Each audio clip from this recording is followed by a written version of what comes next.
Hello, I'm Ian, and this is Elvinley Railways. Welcome back. As most of you know, this channel features my garden railways and various model railways I've built in various scales. And today we're looking at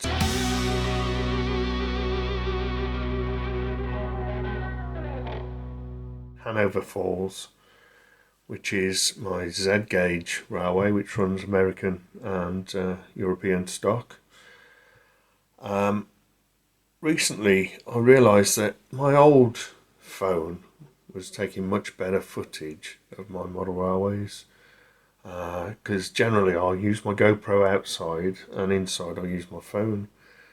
Well, what happened, the phone that I was using for inside footage dropped down the loo, and I quickly washed it obviously, and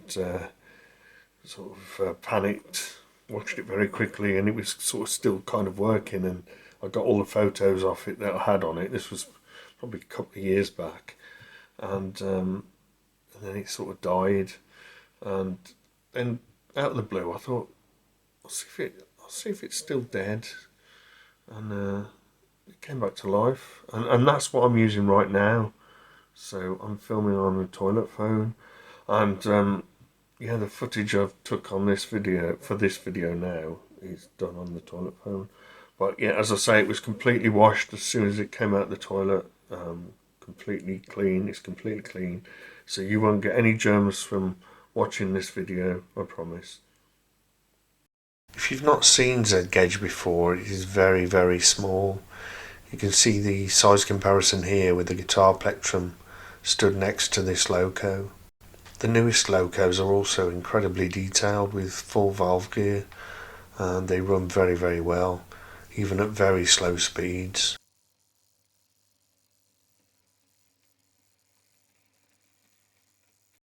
This American loco is a very recent addition to the fleet. These are my two locos that have full valve gear. This is the smallest loco that I run on the railway. It's surprisingly powerful for its size. As you can see, the layout isn't very big. It's approximately 3 feet by 2 feet. The beauty of Z gauge is that you can run quite a few trains in that space.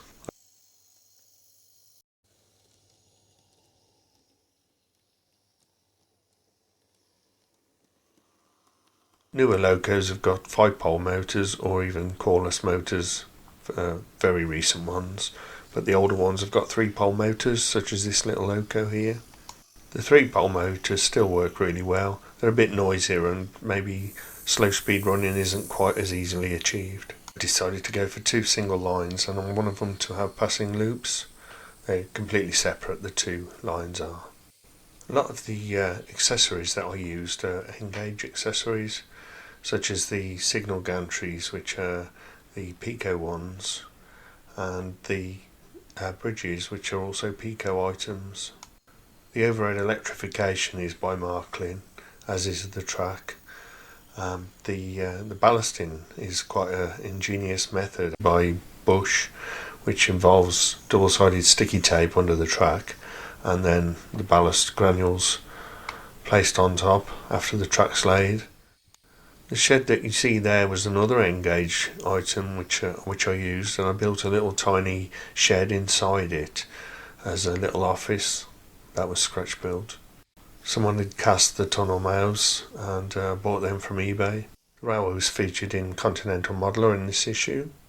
They used my pictures in that, and there you can see one of my American trains going over the bridge.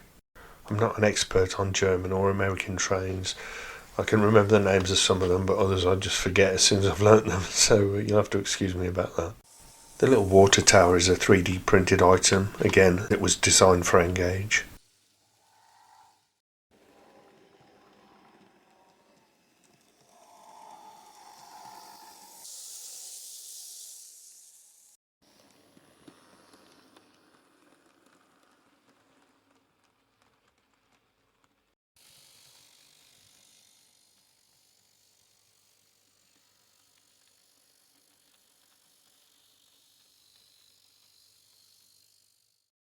Back to this old 10-wheeler, this old American loco.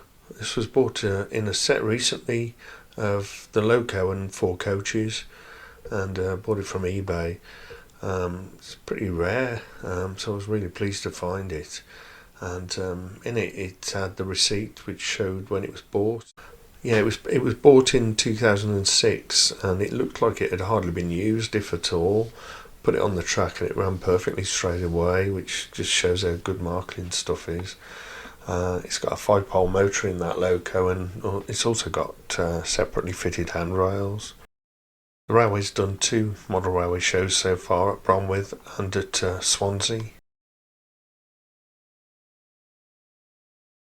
This loco you may recognise as the one that the warship was based on, and this was a real bargain. I picked this up from Footplate Models, and it was only 50 quid without the box. Very old, as you can see, made in West Germany, so that shows how old it is, but runs really well. A bit noisy, again a 3-pole motor, but still running lovely, and a very well detailed loco.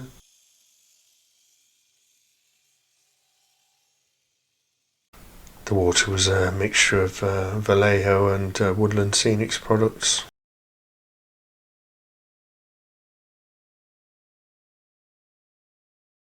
I think the grass scatter was bush scatter as well.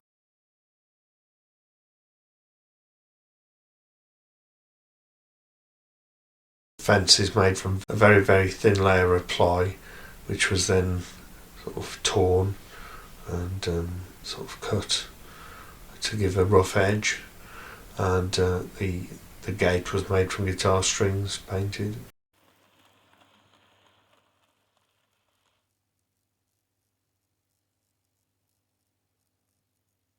Pallets and various things lying around were Engage items, which I felt I could get away with as far as the size goes. I did do a making of video for this layout. I had COVID when I made it, so I was pretty bunged up. It sounded pretty rough, and it was quite a shaky video, but it kind of showed all the sort of procedures to making the layout, so it might be worth watching if you're interested.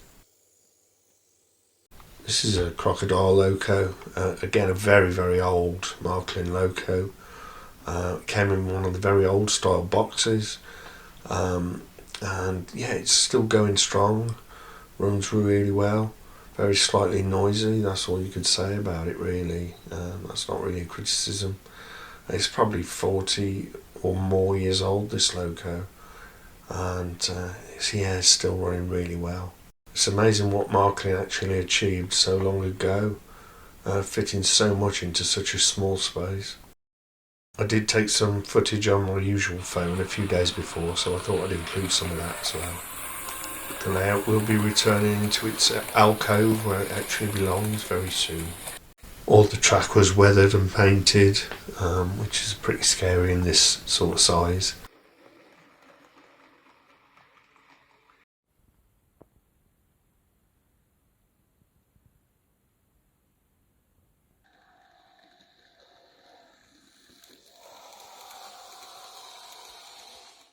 The rock faces were made using filler. The trees are by Bush, and Woodland Scenics items were also used for scenery. But was probably a bit of a mixture, to be honest.